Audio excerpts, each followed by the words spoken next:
Leitura do livro A Nova Civilização do Terceiro Milênio, de Pietro Baldi.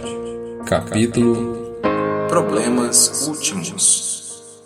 Temos verificado quanto a economia do evoluído é mais lógica, segura e perfeita que a do involuído.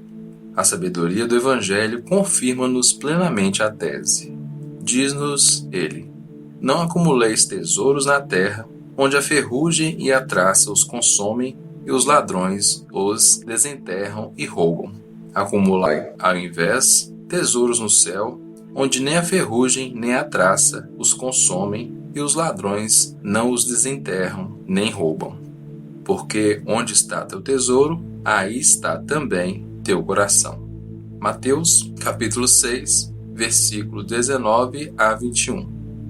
Os dois mundos, o material do involuído e o espiritual do evoluído, ficam nitidamente contrapostos, e a posição se estabelece colocando-os exatamente no plano utilitário que mostra a incerteza das coisas humanas e a segurança existente nas do espírito. E tudo isso para mostrar, com finalidades educativas, as consequências da escolha humana por força das quais cada um de nós tem exatamente a mesma sorte do mundo a que se ligou ao acumular o seu tesouro. Quem se baseia em coisas que caducam, cairá com elas, e apenas quem construiu em cima da rocha resistirá. O trabalho da evolução consiste na substituição do pior pelo melhor, na conquista de valores mais seguros e preciosos. Assim, quando São Francisco combate a riqueza com a pobreza, em seu testamento aconselha, quando o pagamento do próprio trabalho for negado, a recorrer à mesa do Senhor, pedindo esmola de porta em porta. São Francisco não vê o lado negativo do esmolar, mas o lado positivo e criador, isto é, não vê o aspecto miséria, mas apenas o aspecto riqueza. Trata-se de abandonar valores menores para conseguir valores maiores, de mudança total de princípios, de substituição de mundos. Trata-se aí, onde todos exigem compensação, de pedir como pagamento apenas um ato de bondade. Se de um lado se transforma a riqueza em pobreza, também ao mesmo tempo o ódio se transforma em amor, a guerra em paz, e na procura dos bens, o método humano da força se transforma no método da bondade e da fraternidade, isto é, manifestações de avidez e fastio acabam em atos de humildade de quem recebe e bondade de quem dá. Assim, a esmola, filha da generosidade, substitui a riqueza, filha do furto. Como será possível, de outro modo, implantar o senso do amor fraterno no campo econômico, que é o das competições mais ferozes? De que maneira, senão essa, se há de corrigir todo o mal que se faz para conseguir riqueza e reabsorver o veneno com que o homem a satura? De que modo contrabalançar tão desenfreado egoísmo, senão com altruísmo igualmente desenfreado? Se esse caráter da esmola pode ser desfigurado e ela mesma reduzida à preguiça e ao desfrutamento, isso nos ensina que neste mundo tudo se pode falsificar e transformar em abuso. O princípio franciscano quer, ao invés, introduzir o amor evangélico até mesmo nos atos da vida econômica, aparentemente os mais afastados de nós, até mesmo aí onde parece menos aplicável. Trata-se de violência feita contra as leis econômicas, de refreamento do instinto, de ataque em favor da conquista de riquezas espirituais. Por essas razões, a fatigante e ansiosa fórmula moderna, tempo é dinheiro, princípio que prende e escraviza a matéria, essa fórmula é substituída pelo princípio que libera o espírito com a fórmula si vis perfectum esse vad vende universa.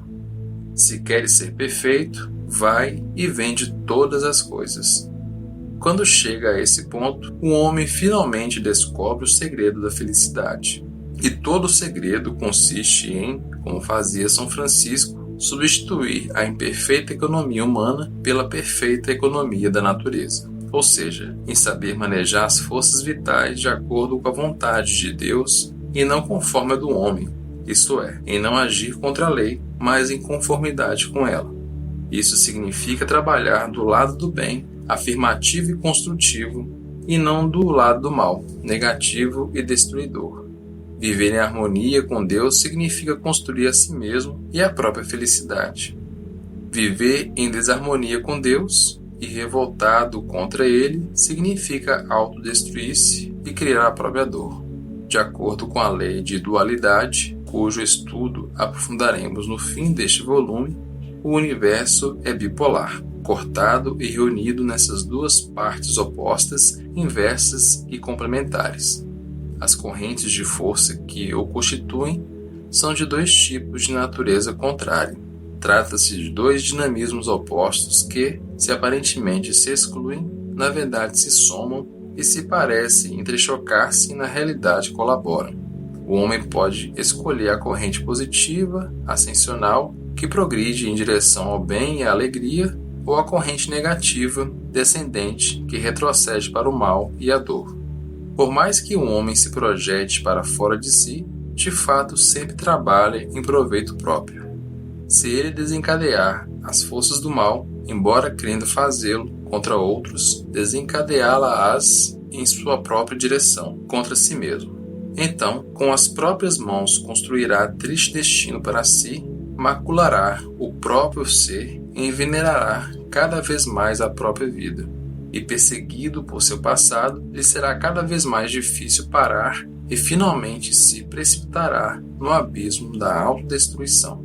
Assim, o malvado, que preferiu regredir, por si mesmo se aniquila no tormento do inferno.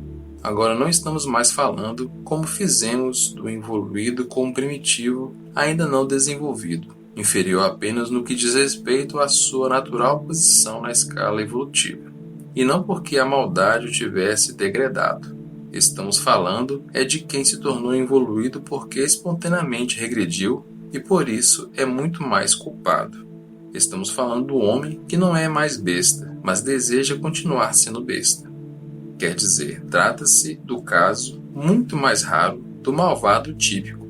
Este se separou e cada vez mais se afasta das fontes da vida de Deus, e, como não pode sobreviver sem Deus, definha e morre.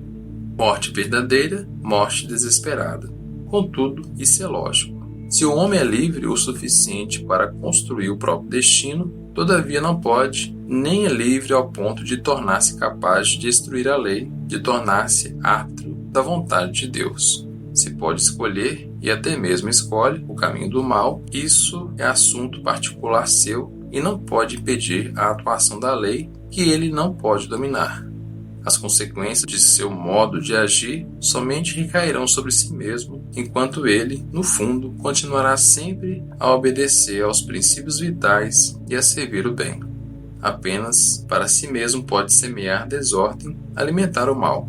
Somente para si e não a lei pode ele trabalhar em sentido destrutivo. O mal não possui o poder de destruir o bem, mas apenas o de destruir a si mesmo. É absurdo que a negação se afirme vencendo. Portanto, também é absurdo que se conceda ao malvado o afirmar-se vencendo o bem e não apenas o demolir-se a si mesmo. Quando, no harmônico dinamismo universal, se forma esse turbilhão de impulsos desordenados, então as forças vitais, disciplinadas e compactas, cercam e isolam o campo de forças que lhes é contrário e não descansam enquanto não o eliminam, enquanto o campo rebelde não é por elas pacificado ou aniquilado. Ao passo que, para quem está em seu interior, o sistema é protetor, assume caráter ofensivo para quem dele foi expulso. Como acontece no organismo físico, antes de mais nada, as forças defensivas tendem a eliminar a falha por meio da reação e a curar o mal com o remédio da dor. Se isso não for possível, não ajudam mais. Ausentam-se dessa forma de vida e, indiferentes ou inimigas, abandonam o ser ao aniquilamento. No que diz respeito ao rebelde, a reação da lei é negativa e consiste em afastá-lo das fontes da vida. A transgressão produz a contração automática das forças do sistema e dele expulso o rebelde. Assim, repudiado pela vida, torna-se ele abandonado, fora de lei, a quem nada mais resta senão desagregar-se e morrer. Deus nega-se aos malvados que o negam e, crendo negar a Deus, negam-se a si mesmos. Pelo contrário, quem se lançou e fundiu na corrente oposta será temporariamente atormentado pelo mal, mas o caminho por ele escolhido o leva natural e fatalmente em direção à felicidade. Enquanto isso, o malvado poderá ser feliz por algum tempo, mas seu caminho desemboca natural e fatalmente na dor. As duas posições são inversas. Para o bom, a dor constitui a exceção transitória, a alegria é a meta e a regra geral. Para o malvado, a alegria significa a exceção transitória e a dor representa a meta e a regra geral. O justo, embora às custas de fadigas, constrói para si mesmo destino. Embora sofrendo, eleva-se rumo ao bem, constrói no seio de Deus.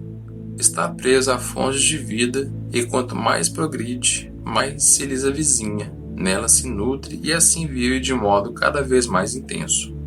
Como as forças do sistema fecham as portas e expulsam o rebelde, assim também as abrem para quem colabora com elas.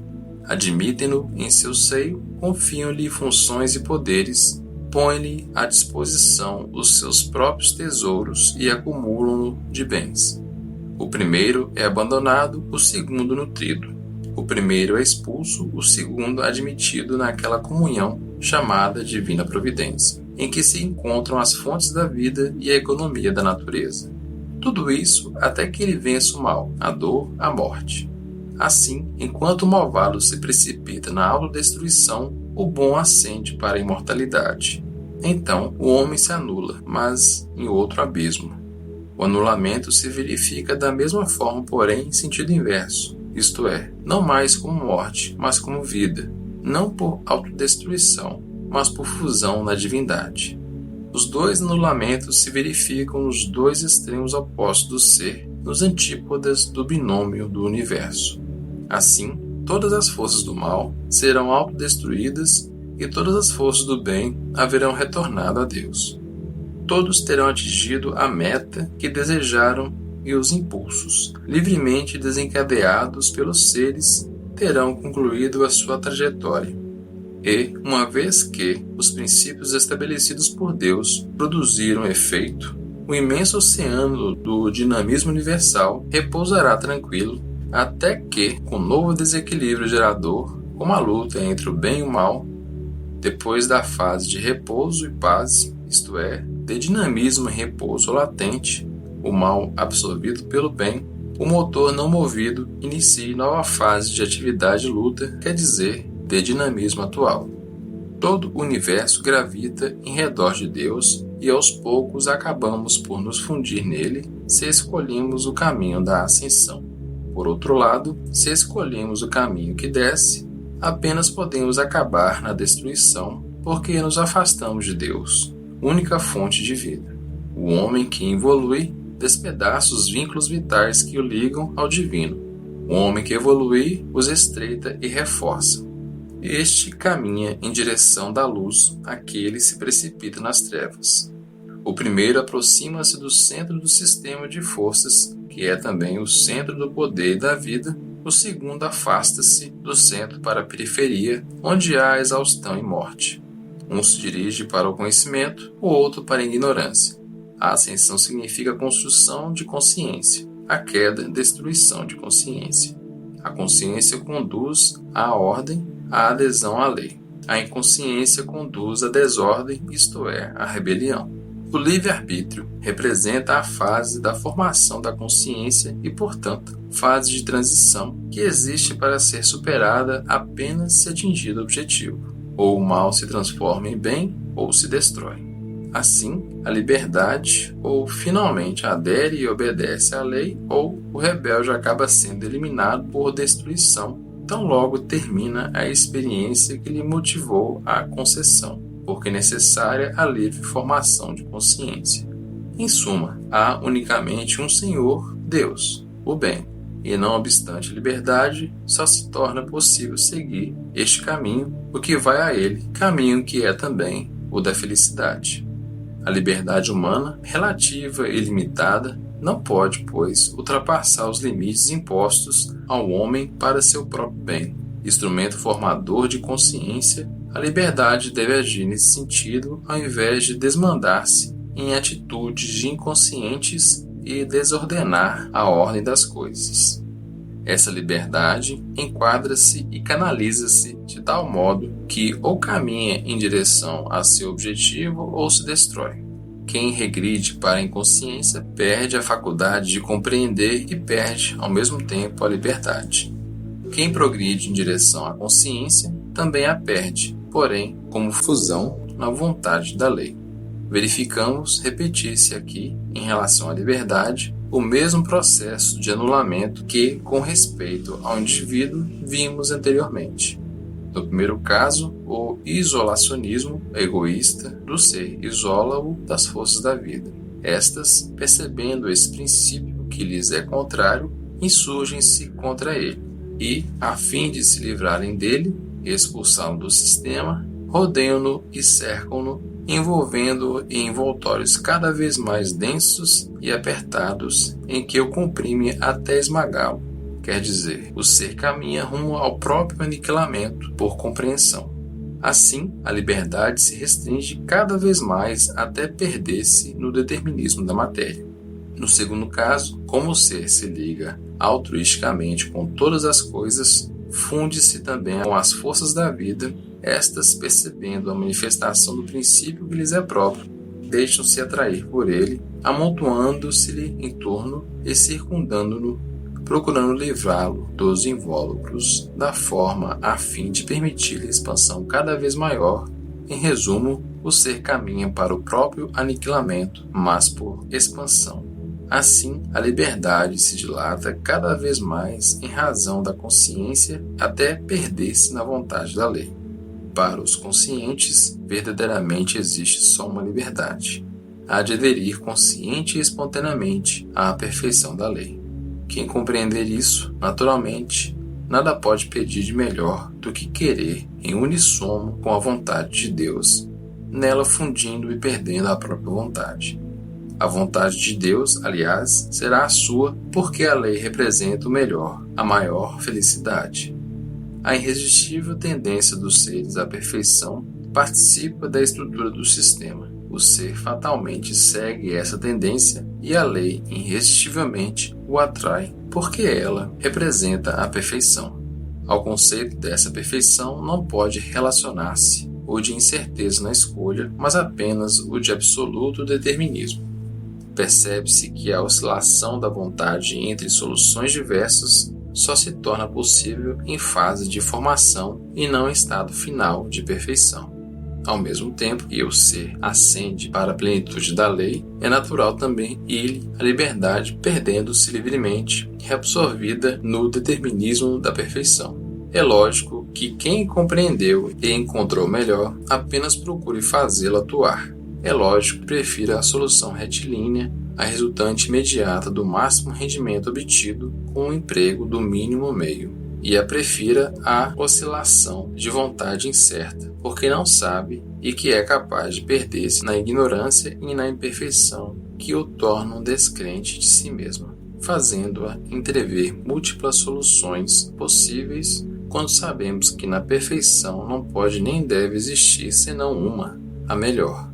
Percebe-se ser o livre-arbítrio algo que procura encontrar a perfeição, e fatal algo ao sistema da incerteza que só no sistema da certeza encontrará a sua perfeição.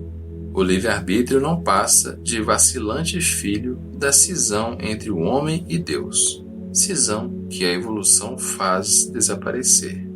A experimentação de que nasce o erro, por sua vez origem da dor, deriva necessariamente dessa cisão e constitui o caminho da cura. A cisão tornou-nos cegos, precisamos de, submetendo-nos às provas e sofrendo, refazer a consciência perdida. Trevas, punição tremenda. Mas a dor, situação natural de quem evolui e se redime, nos recoloca na consciência e na luz. Na vida existem apenas dois caminhos, o involutivo e o evolutivo. A unidade do universo é bipolar, sem exceção. Quem evolui na dor cria a si mesmo, quem evolui no prazer, a si mesmo destrói. O caminho da redenção é áspero, estreito e semeado de espinhos. O da perdição, suave, largo e parece juncado de flores. A dor constrói a consciência, forma conquistada pelo ser quando palmilha o caminho de retorno a Deus. O prazer destrói a consciência e determina a inconsciência, forma assumida pelo ser no caminho que se afasta de Deus. Assim, sob duas formas opostas, a liberdade se extingue num e noutro extremo da vida. O universo constitui sistema perfeito e na perfeição não pode existir arbítrio, e muito menos o sistema pode ser abandonado ao arbítrio do homem, fenômeno representativo de função transitória dirigida ao objetivo certo, limitado e relativo a ele. O homem, que tanta liberdade proclama, muitas vezes se atira pelo caminho fácil da queda, na desordem. No entanto, o áspero caminho da ascensão se situa na disciplina, na ordem. No dinamismo universal, verificamos hoje a dissensão de duas vontades diretivas rivais que disputam o terreno. A vontade de Deus, situada no íntimo e desejosa de instaurar o reino da justiça e do Espírito, e a vontade do homem, posta na superfície e tendente a estabelecer o reino da força e da matéria. Deus e Satanás, Cristo e Anticristo se defrontam. Trata-se de dois sistemas de forças de antagonismo contínuo e presente em todo ponto, em todo momento, em todo ato, em todo fenômeno, antagonismo de que tudo está impregnado. Já vimos o diferente poder dos dois sistemas e a conclusão a que os levará a estrutura particular de cada um deles. O ser que assente deve eliminar a dissensão entre as duas vontades e desfazer a diferença nascida da rebelião. Deve, à custa de muita obediência, reequilibrar tanta desobediência. Deve agora executar por sua conta o trabalho da reabsorção da desordem pela ordem, da liberdade pela disciplina. Há de executar o trabalho de renunciar à sua vontade egoísta a fim de perdê-la, fundindo-a na vontade da lei. A princípio, isso constitui esforço, mas depois é poder. Parecerá limitação e derrota, porém mais tarde significará expansão e vitória. A princípio não passará de fatigante aceitação, mas finalmente há de ser espontânea fusão na vontade de Deus. Então, o ser saboreará a alegria suprema da harmonização. Nessa vontade perceberá a perfeição suprema e, com alegria nessa perfeição, submergirá a liberdade pessoal. Nessa vontade, viverá satisfeito e feliz, como quem atingiu seu objetivo supremo. Aí há de viver com adesão espontânea, porque, conquistada a consciência, terá compreendido ser ela seu bem e se sentirá cada vez mais livre nessa obediência para ele vantajosa.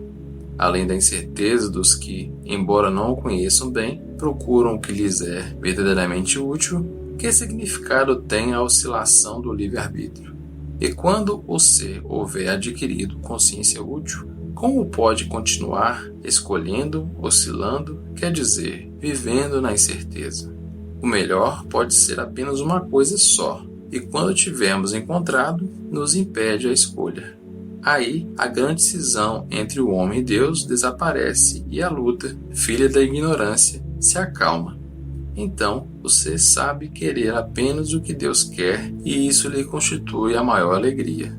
Já agora, todo ser, tornado consciente, se torna instrumento voluntário da lei e se funde no seio de Deus em harmonia e felicidade.